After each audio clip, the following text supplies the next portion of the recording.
second key here is that you will visualize all your losses. If I say all in Japanese string, I don't mean almost all, I mean all. 100% is 100.0%. It's not 99.99.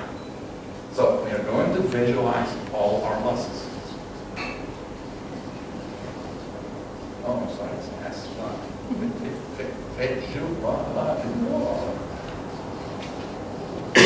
See, I'm a male. Males have only one brain cell and they can do one thing at a time. So if I'm talking, I can't write. Take care of that. Male operators operate different than females. Females, they can look at the television and can talk to you and everything works. They have three cells or so. Maybe even five. God, you see that writing? Sorry. Okay. Right. So visualizing your losses, take it literally. That means that if you define OEE, everything in the time span where you measure OEE is included. So don't start excluding the breaks and the tea time and the maintenance, and because everything is plannable and you don't want to know that, you're excluding the losses. You will not see them, you will not get attention to them. If your true north is to create value for your customer, then don't spend your money in doing other things.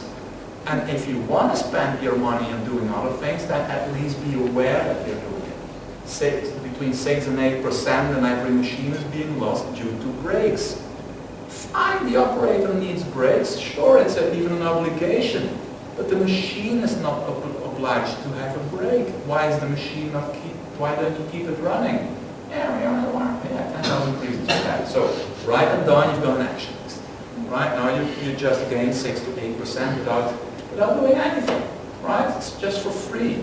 So if you care about profit, then don't hide away losses, because losses diminish your profit. So that brings us to the third point. If I see the losses, I have to eliminate them. Well, I mean that there is no use to have an OEE implementation going on, to write down beautiful numbers, to hang charts in the machine, and that's it. It's 28%, or even worse, 92%. I mean, that's worse. If you measure OEE and you find out that your machine is running 32%, which is a good average worldwide, that's good news. That's very good news. Because that means that there is 68% made visual, and that means you can attack that. You can't attack an enemy you can't see. You just at once put it on the machine and actually say there is 68% improvement potential. Don't say to your operator, you bloody bastard, you got 68% not done. Because if he could have done that, he would have done that. Operators wanted to produce. If you don't believe that, everybody who is implementing 2-bin and Kanban and so on, when the bin is full, the operator is obliged to stop the machine. Now you know what happens. At once the machine is running so nice, and now the bin is full. What's he going to do? What's he going to do? You have to threaten him to stop the machine. So that proves that operators want to produce.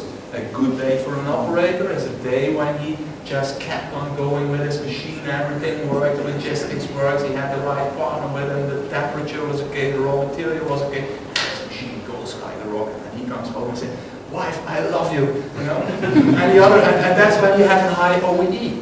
So if he has a low OEE, he will come home and he will shout at his kids because he's frustrated because the machine wasn't working.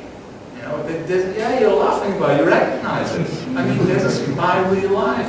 So my motivation to implement things like OEE is because it makes a better life to those people. Do you think I care about the profit of the multinationals? Yeah, it's good that they make a profit. It's like blood pumping around in the veins. You need that. But at the day that I will die, I will not lie in my bed and think, well, I did a good job. All multinationals earned more money. No, it's about adding value to life. So this is my personal motivation. I don't know, maybe you've got another motivation to figure out yours. But if I visualize the losses, I can attack them. So the next hurdle now is I can